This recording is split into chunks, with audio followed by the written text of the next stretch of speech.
Let me describe a woman you might have met. She walks into a room and owns it. Confident, put together, successful career, great style, sharp wit. She has opinions about everything and delivers them with the kind of certainty that makes people nod along. She's impressive, intimidating even. And when she shows interest in you, it feels like winning something. Like you've been selected. Like out of all the men she could choose, she chose you. 6 months later, you're sitting in your car outside your own apartment, gathering the courage to go inside. Not because something dramatic happened, but because you know that when you walk through that door, the evaluation begins. Did you text back fast enough? Did you pick up the right groceries? Did you remember the thing she mentioned 3 days ago that she'll definitely bring up again? You're exhausted. Not from work.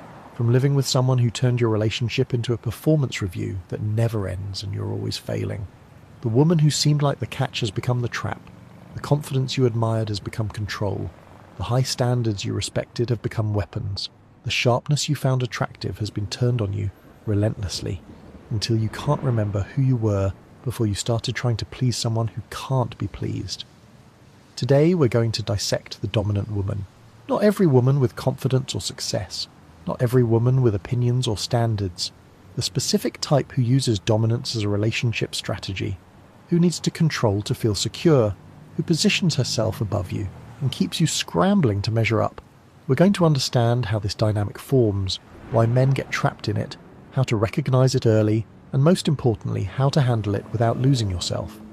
Let's start with how you got here, because understanding the entry point is critical to understanding the trap. She didn't start as a nightmare, she started as a prize, and here's why. Our culture has spent decades telling men that strong, successful, independent women are the goal, the ideal. If you can attract one of these women, you've made it. You're not intimidated by female success. You're evolved. You're secure. You're man enough to handle a powerful woman. So when you meet her, this confident, accomplished, impressive woman, and she shows interest, you feel validated. You beat the competition. You're one of the rare men who can keep up with her. You're special. And that feeling of being chosen by someone selective, that's the hook. That's how she gets in. But here's what you didn't notice. The selection process never stopped. You thought the audition was over once she chose you. You thought you got the part, but you didn't get the part. You got a call back, and then another call back, and another. You're still auditioning, except now the script keeps changing, and nobody told you the lines. You're performing in a play where the director sussed her, keeps moving the goalposts and critiquing your delivery and threatening to recast your role if you don't improve. Let me paint the picture of what this looks like in practice, because the control doesn't announce itself. It doesn't show up with a label.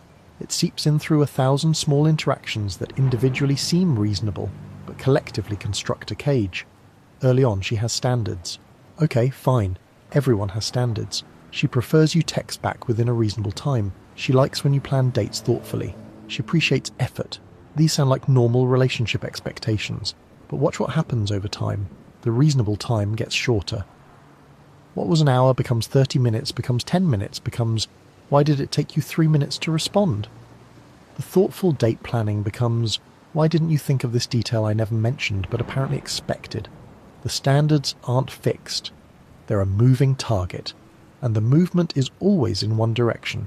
More attention, more effort, more anticipation of her needs, more mind reading, more proof that you care, that you're trying, that you're worthy. You're running on a treadmill that keeps speeding up, and she's standing beside it with a clipboard, marking down every stumble. Here's the psychological mechanism underneath. She has an ideal in her head. Not an ideal based on your actual behavior or your actual qualities, but an ideal assembled from movies, from past relationships, from fantasies, from her father, from some combination of sources that have created an impossible composite. You're being measured against this ideal constantly, and because the ideal isn't real, because no human being can embody a fantasy, you're always falling short. But she doesn't tell you the ideal is impossible. She tells you that you're not trying hard enough, that other men would do better, that if you really loved her, you'd meet the standard.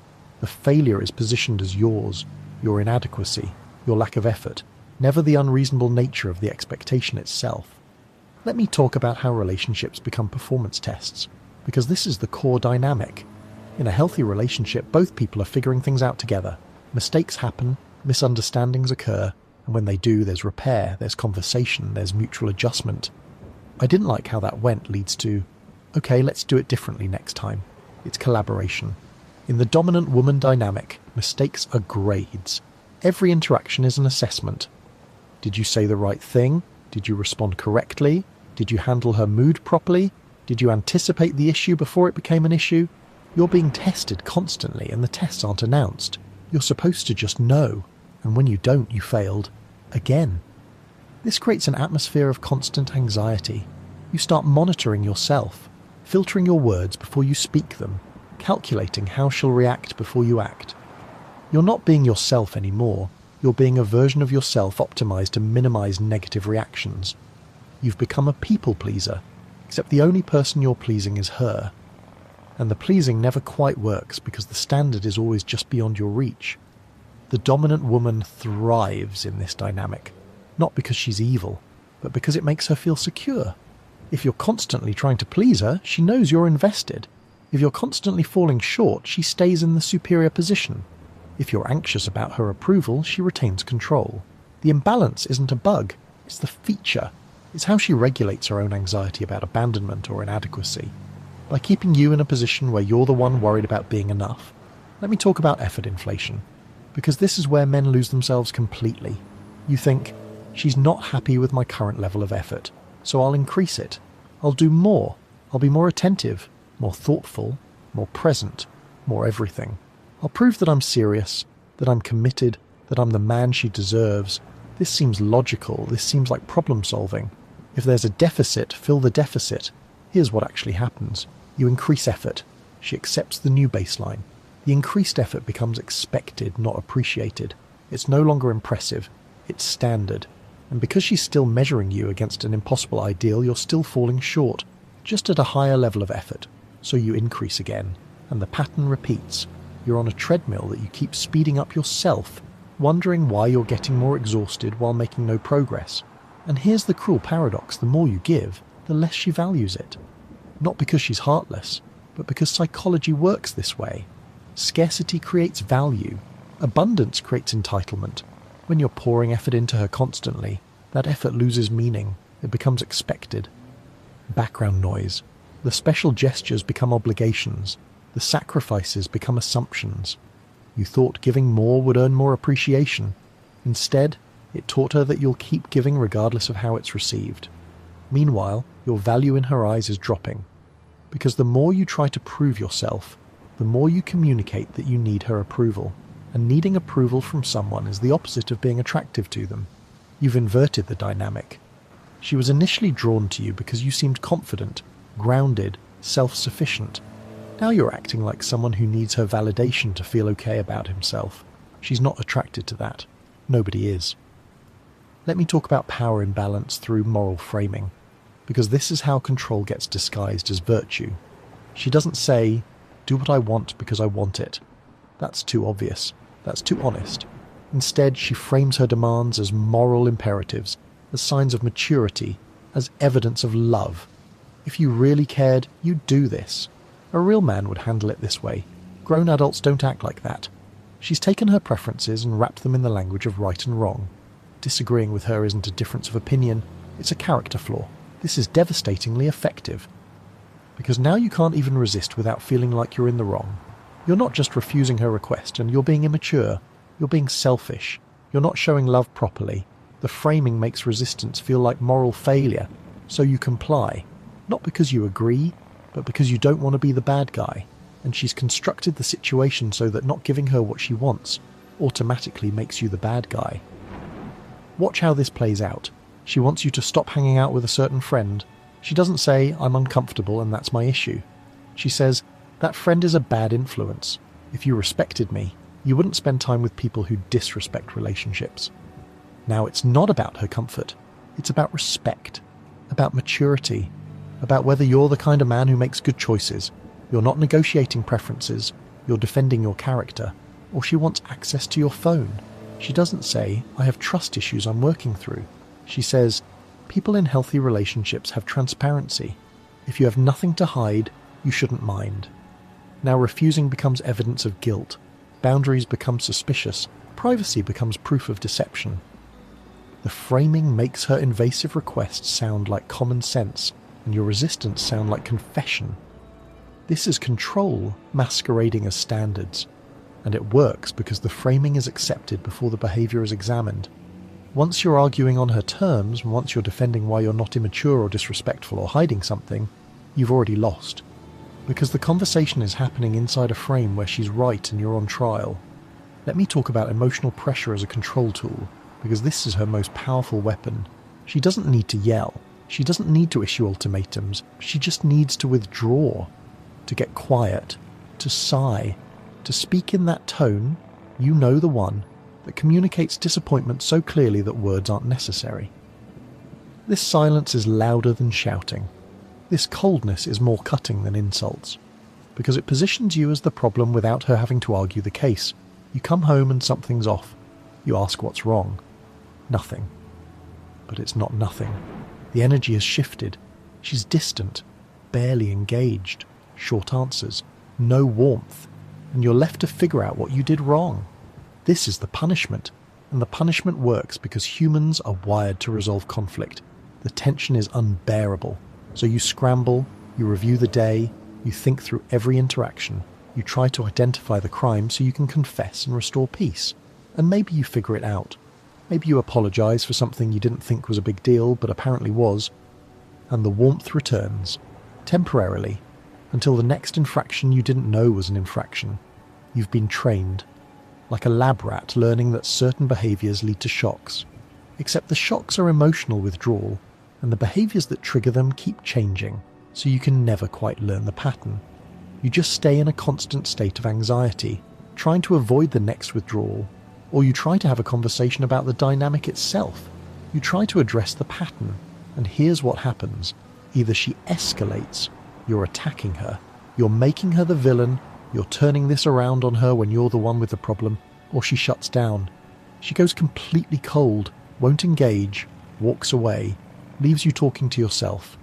Both responses accomplish the same thing. They make addressing the issue more painful than tolerating it. So you stop trying to address it, you tolerate it, which means it continues. Let me talk about the gradual erosion of identity, because this is the real cost. You used to have hobbies, friends, interests independent of her. You had a life that was yours, but slowly, incrementally, piece by piece, you've given it up. Not because she demanded it explicitly, because the cost of maintaining it became too high. Every time you went out with friends, there was tension afterward. Every time you spent time on a hobby, there was a comment about how that time could have been spent on the relationship. Every pursuit that didn't include her became evidence that she wasn't your priority, not in those words. But the message was clear, and the message was backed by emotional consequences, coldness, disappointment, withdrawal, that made maintaining independence feel selfish.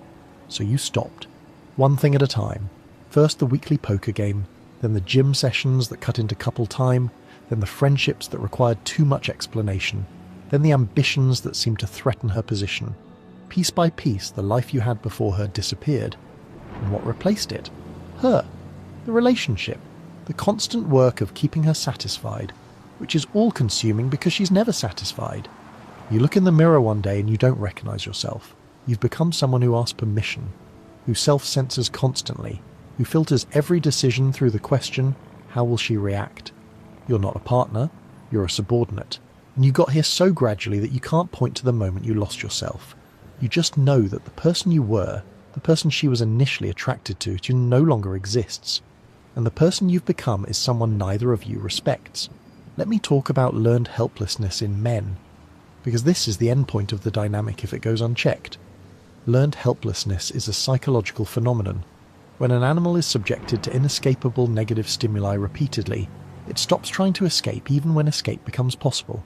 It learns that resistance is futile, that nothing it does changes the outcome, so it just endures, passively, hopelessly.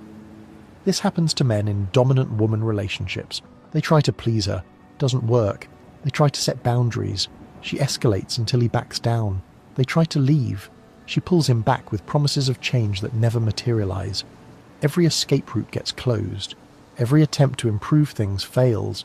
Eventually he stops trying. He just endures.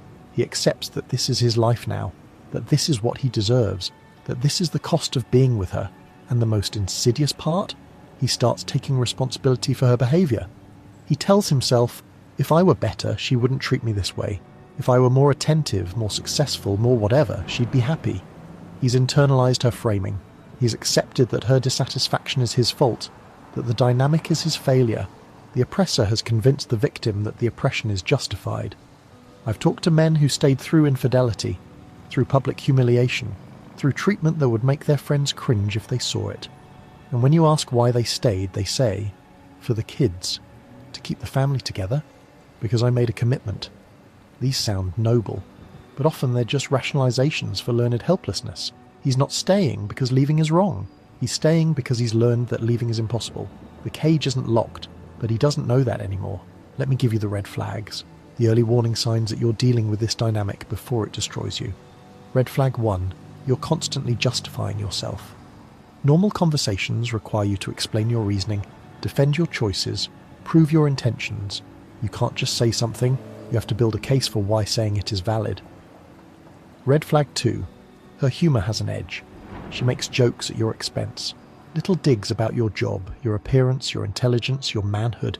And when you express discomfort, you're told you're too sensitive. You can't take a joke. The criticism is delivered with a smile, which makes resisting it look weak. Red flag 3. You feel guilty without clear cause. There's a vague sense that you've disappointed her, but you can't identify the specific infraction. The guilt is ambient, atmospheric, always present. Red flag 4. You're afraid to communicate honestly. You filter your thoughts before speaking. You calculate how she'll react before you act. You're managing her emotions more than expressing your own. Authentic communication has been replaced by strategic communication designed to avoid negative reactions. Red flag 5. You notice the double standard. She can do things you're not allowed to do. She can speak to you in ways you can't speak to her. She can have boundaries you can't have. The rules are different depending on who's applying them. And when you point this out, you're told you're keeping score. You're being petty. You're missing the point. If you're experiencing most of these, you're not in a relationship. You're in a psychological experiment testing how much submission you'll tolerate. And the answer she's looking for is infinite. Let me talk about the futility of proving yourself. Because this is where most men waste years. You think, I just need to show her. I need to prove that I'm worthy. I need to demonstrate my love, my commitment, my value through actions, grand gestures, consistent effort, sacrifices that prove how much I care. Once she sees how much I'm willing to do, she'll finally be satisfied. The testing will stop. The acceptance will arrive. This never happens. The testing doesn't stop because the testing isn't about gathering information. It's about maintaining the dynamic. She doesn't need to know if you're worthy. She needs you to keep trying to prove it. Your effort to prove yourself is the proof. Proof that you've accepted the subordinate position. Proof that she has power. Proof that the hierarchy is intact. Every time you try to impress her, you reinforce that her approval matters more than your self-respect. Every time you sacrifice to please her, you confirm that her comfort is more important than yours. Every time you tolerate disrespect to avoid conflict, you teach her that disrespect is acceptable. You think you're building the relationship. You're actually destroying your position in it. Here's what actually happens with attraction. It operates on perceived value, and perceived value comes from self-direction, boundaries, options, and the willingness to walk away. The more you chase her approval, the less valuable you become. The more you tolerate mistreatment, the less attractive you are. You can't prove yourself into attraction. You can only prove yourself out of it. So what do you actually do? How do you handle a dominant woman without losing yourself? First, you establish a boundary-based frame. This is non-negotiable. Boundaries are the foundation. Not rules for her, rules for you, lines you won't cross, treatment you won't accept. A clear sense of what's acceptable and what isn't. These boundaries exist independent of her reaction. She can rage, she can withdraw, she can threaten. Your boundaries remain. This looks like, I don't have conversations where I'm being spoken to disrespectfully. When you're ready to talk calmly, I'm here. Then you walk away, not angrily, calmly. You've stated a boundary and enforced it through your own action. You didn't try to control her behaviour. You controlled your presence. Or, I'm not checking in every hour. I'll reach out when I have something to share, and you can do the same. Then you stop checking in every hour, regardless of her reaction. She can call it inconsiderate. She can call it selfish. Your boundary stands because it's about what you're willing to do, not about what she wants you to do. Second, you respond to demands with questions instead of compliance. When she tells you what you should do, you ask, why is that important to you? When she frames something as what mature people do, you ask, where did that standard come from? Questions expose the framing. They force her to argue for the position instead of assuming it. And often, when she has to actually argue for unreasonable demands, the unreasonableness becomes visible. Third, you emphasize choice over obligation. You do things because you choose to, not because you have to. This is a psychological frame shift. When you text her, you do it because you wanted to connect, not because you're required to check in. When you plan a date, you do it because you thought it would be enjoyable, not because you're expected to perform. The internal framing matters. Choice preserves power. Obligation surrenders it. Fourth, you filter ruthlessly. Not everyone deserves access to you. Not every impressive woman is relationship material. Compatibility is rare, and some personalities, dominant personalities who thrive on control and imbalance, they're simply not compatible with healthy partnership. You screen for cooperation, for respect, for reciprocity, for gratitude. If these aren't present early, they won't develop later. Don't try to create compatibility through effort. Select for it.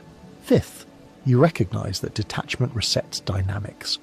When you're caught in the spiral, when you're invested, reactive, emotional, you have no leverage.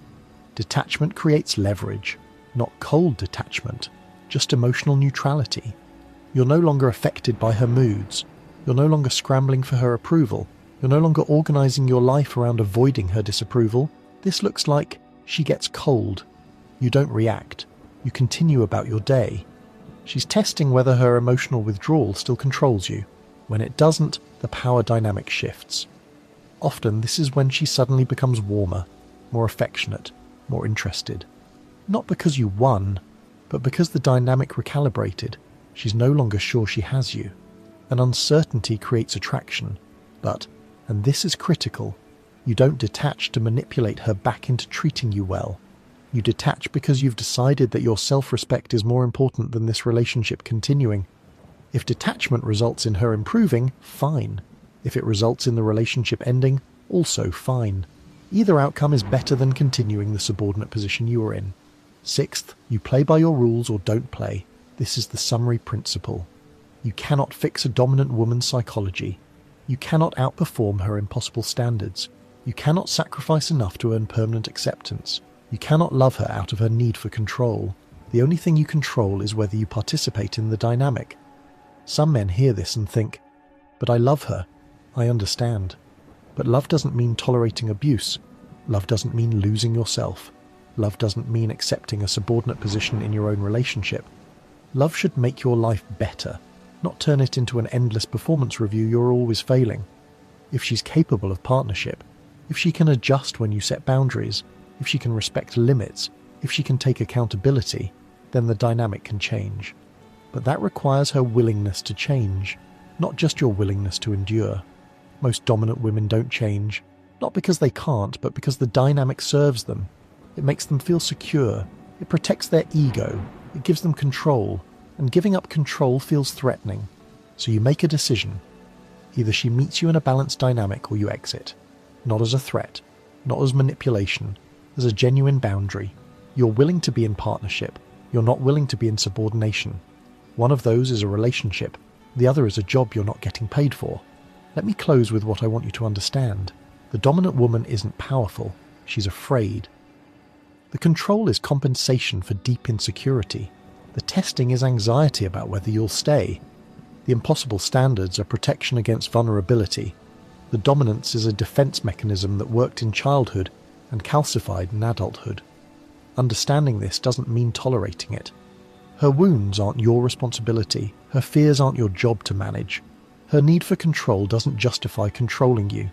You can have compassion while having boundaries. You can understand her psychology while refusing to be destroyed by it. The goal isn't to conquer her, isn't to tame her, isn't to fix her. The goal is to maintain yourself, to refuse the subordinate position, to insist on partnership or accepting compatibility. Some women are ready for partnership, some aren't. Your job is to distinguish between the two and respond accordingly. For now, tell me in the comments, have you been in this dynamic? What was the moment you recognized it? What did you do? Share the pattern so other men can see it before they're 3 years deep. That's it for today. Stop auditioning, start choosing. And remember, you can't negotiate attraction with someone who needs you beneath them to feel secure.